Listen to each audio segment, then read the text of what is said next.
관세전쟁 8대인지 살대인지 제가 명확히 알려드립니다. 안녕하세요. 오늘은 미국과 중국 간의 관세 전쟁에 대해 이야기해보겠습니다. 2025년 4월 9일 트럼프 대통령의 상호관세 정책이 발효되면서 주식시장에 큰 충격을 주고 있는 상황입니다. 이번 영상에서는 관세 인상이 경제에 미치는 영향과 그로 인해 주식시장에 어떤 변화가 일어났는지 살펴보겠습니다. 미국은 중국에 고율 관세를 부과하고 중국은 이에 대한 보복관세로 대응하자 미국의 대중관세는 무려 104%로 올라갔습니다. 이러한 고율 관세는 글로벌 공급망에 혼란을 일으키며 특히 한국을 포함한 아시아 경제에 큰 영향을 미칠 것입니다. 주식시장에서는 코스피 2300선 붕괴라는 심각한 사태가 발생했습니다. 미국의 상호관세 발효 직후 코스피는 2300선을 붕괴하며 1년 5개월 만에 최저치를 기록했습니다. 외국인들의 순매도와 기관 매도가 계속되었고 한국 주식시장은 큰 충격을 받았습니다. 코스닥도 640선이 깨졌습니다. 특히 삼성전자와 SK하이닉스, 셀트리온 등 시가총액 상위 종목들이 큰 타격을 입었습니다. 이 상황에서 투자자들은 추가 하락을 우려하며 관세 정책의 변화에 주목하고 있습니다. 미국과 중국 간의 관세 전쟁은 단순한 무역 마찰을 넘어서 전 세계 경제에 큰 영향을 미치고 있습니다. 중국의 보복관세와 미국의 대중관세는 두 경제 강국 간의 관계를 더욱 악화시키고 있습니다. 이로 인해 글로벌 공급망에 문제가 발생하고 무역 흐름이 방해받고 있습니다. 그 결과 중국, 미국, 한국을 포함한 여러 나라의 기업 실적에 부정적인 영향을 미칠 수밖에 없습니다. 따라서 관세 인상은 글로벌 주식시장에 악재로 작용하고 있으며 투자자들은 불안감을 감추지 못하고 있습니다. 관세 철회가 없다면 주식시장의 추가 하락은 불가피할 수 있습니다. 이는 경제의 불확실성을 더욱 부각시킬 것이며 주식시장은 점점 더 불안정해질 가능성이 큽니다. 특히 미국과 중국 간의 긴장이 계속된다면 한국과 같은 수출 의존도가 높은 국가들은 계속해서 경제적인 타격을 받을 것입니다. 따라서 관세 철회가 이루어지지 않으면 주식시장의 반등은 어려울 수 있으며 리스크 관리가 중요합니다. 투자자들은 현재의 관세 정책에 따라 리스크를 적절히 관리하는 것이 필요합니다. 결론적으로 관세 전쟁은 글로벌 경제에 심각한 영향을 미치고 있으며 주식시장의 불안정성을 더욱 심화시키고 있습니다. 중국의 보복관세와 미국의 대중관세가 계속해서 충돌하면 경제 불확실성은 지속될 것입니다.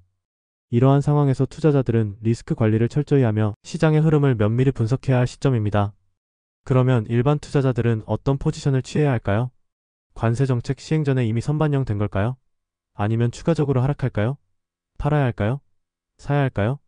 일단 관세 정책이 시행되면 하락을 피하기는 불가피해 보입니다. 이것을 반등시키려면 경제의 긍정적인 금리 인하를 생각해 볼 수 있지만 과거 금리와 지수의 차트를 봤을 때 최근 트렌드는 긍정적으로 보기 어려운 게 사실입니다. 금리와 주가의 관계를 생각해 봤을 때 금리가 인하되는 경우 이는 경제를 부양하려는 노력일 가능성이 큽니다. 하지만 그 원인이 경제위기가 발단이라면 투자자들은 이를 위험으로 받아들이고 시장에서는 위험을 회피하려는 경향이 있어 오히려 주가가 하락하는 결과로 이어질 수 있습니다. 따라서 금리 인하는 대출 비용 감소와 유동성 증가, 채권의 매력 감소 등 주가를 부양시킬 재료가 다분하지만서도 금리와 주가의 관계에서 단순히 금리의 변화 자체보다 금리가 오르면 주가가 하락하고 금리가 내리면 주가가 상승하는 것이 아닌 이를 투자자들이 받아들이는 것이 관건이라 할 수 있습니다. 오히려 금리가 인상되었을 때 경제가 안정적으로 성장하고 있다고 판단하여 주가가 상승하는 것처럼 말입니다.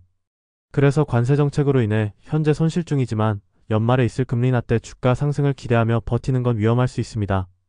금리 인하로 주가 상승을 단언하는 것 매우 위험한 생각입니다. 이제 화면을 봐주시기 바랍니다. 이것은 2015년부터 미국 다우지수와 한국 코스피 지수입니다. 이것을 정규화 해보겠습니다. 보시는 바와 같이 비슷한 그림을 그리며 진행되는 것을 볼 수 있습니다. 파란색 블럭 처리된 부분은 트럼프의 임기기간입니다. 이번 관세전쟁 이전에 2018년 트럼프는 중국을 상대로 관세 정책을 펼쳤습니다. 트럼프 정부는 중국산 제품에 대한 관세 부과를 시작했고 중국은 이에 맞서 보복 관세를 부과하면서 갈등이 심화되었습니다. 이로 인해 주식시장은 큰 확확실성을 겪었고 특히 S&P 500은 20% 이상 하락하기도 했습니다. 2019년 초 미국과 중국은 무역 협상을 시작했지만 서로의 요구사항에 대해 의견 차이를 보였고 추가적인 관세 인상이 우려되었습니다. 2019년 5월 미국은 중국에 대한 2천억 달러 규모의 제품에 대해 25% 관세를 부과했고 이에 맞서 중국은 보복 관세를 추가했습니다. 보시는 바와 같이 2019년에 증시가 하락합니다. 2019년 10월 미국과 중국은 협상 진전을 보이며 관세 유예를 발표했습니다. 그리고 2019년 12월 13일 1단계 무역 합의가 체결되었습니다. 이때 주가는 많이 회복합니다. 이 뒤로 코로나 팬데믹이 오지만 우리는 여기서 관세 정책은 주가 하락으로 간다는 사실을 알 수 있습니다. 다음 금리 차트를 보겠습니다. 미국과 한국의 금리 변화율을 보시면 추정하는 것은 물론이거니와 2018년, 2022년 금리가 크게 오른 것을 알 수 있습니다.